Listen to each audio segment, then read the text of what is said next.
Olá, professor! Olá, professora! Estamos agora iniciando a nossa terceira unidade do nosso curso. Esperamos que vocês tenham aproveitado bastante o conhecimento anterior para que a gente possa, então, caminhar para o planejamento integrado na nossa sala de aula.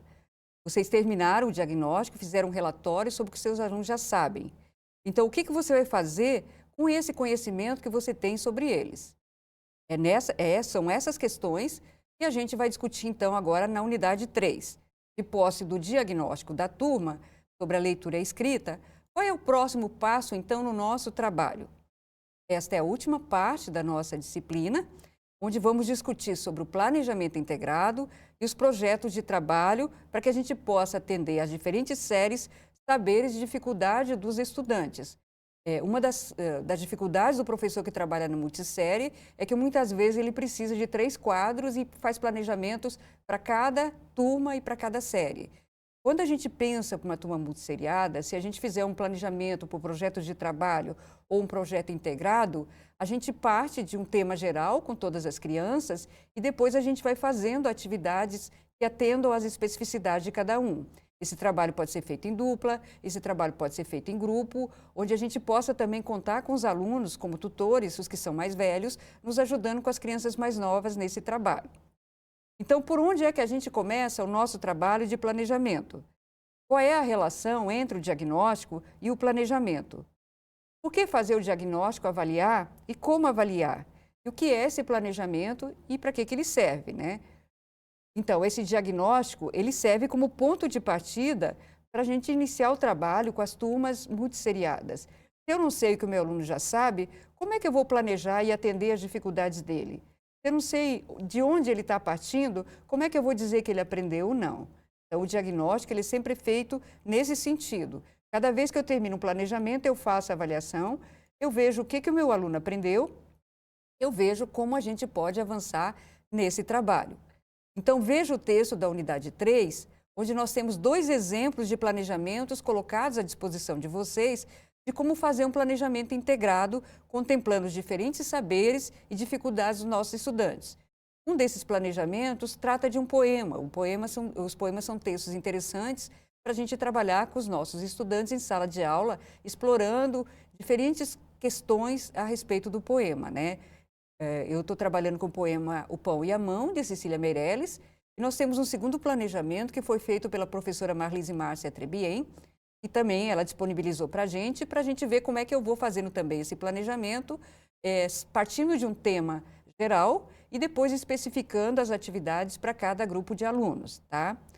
A gente, nesse planejamento, vai contemplar sobre a diversidade presente na sala de aula, vamos planejar considerando os diferentes níveis de saberes. Vamos tentar atender o ritmo da turma, dos que estão mais avançados, com aqueles que estão iniciando, e vamos jogar com esse trabalho coletivo de cooperação, onde a gente possa aprender um com os outros, tá?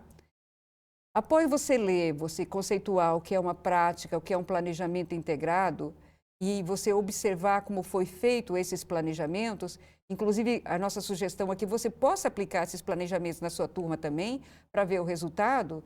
A nossa sugestão da terceira unidade é que você faça, então, um planejamento integrado a partir de uma outra temática que estamos propondo, para discutir a diversidade a partir do livro da Tatiana Belinsky, que a gente está colocando como material de apoio, onde você vai planejar e discutir a diversidade, contemplando os diferentes saberes, as diferentes dificuldades da turma e os diferentes níveis.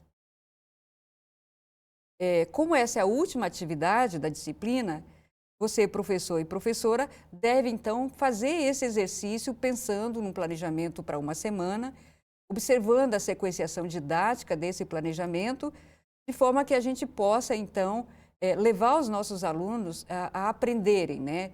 E aprenderem juntos, aprenderem o trabalho coletivo e com eles numa mesma sala.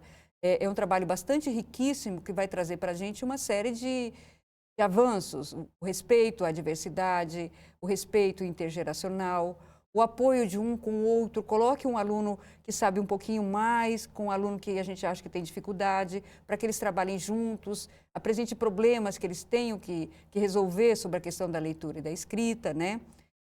E uma das questões que a gente precisa, então, compreender, que eu deixo aqui para a gente refletir, é que a garantia do sucesso na educação se baseia no fato de que nossos alunos não precisam abandonar suas identidades culturais para aprender, mas que os professores considerem essa diversidade como um ponto de partida com o qual possam começar a construção e a remodelização ou remodelação de novos conhecimentos, mais do que tratar essa diversidade como obstáculo ou esses saberes como obstáculo, colocar como uma questão de riqueza pedagógica, né? Porque nós, se a gente pensar, a gente aprende um com os outros, né? Nesse processo da vida coletiva. Então, por que na sala de aula a gente não joga com essa diversidade e não trabalha com esses diferentes saberes e conhecimentos para que todos aprendam juntos? Então, aguardamos o trabalho de vocês, espero que vocês tenham gostado da aula, que tenham aprendido novas questões e que a gente tenha ajudado vocês a organizar as atividades para uma classe multisseriada, pensando o planejamento integrado, o trabalho por eixos temáticos, que eu sei que vocês, professores indígenas, fazem isso muito bem, ou por temas geradores, né? Que possibilita, então, que a gente saia de uma situação geral com a turma e passe a trabalhar questões específicas com cada um, né? Então, sempre que for planejar, professor, contemple atividades onde você possa trabalhar os diferentes conhecimentos, onde você possa dividir os alunos em grupo para que eles se ajudem, em dupla para que busquem soluções, tá? Para que a gente possa entender, então, que é nesse processo que nossos alunos aprendem a ler e escrever.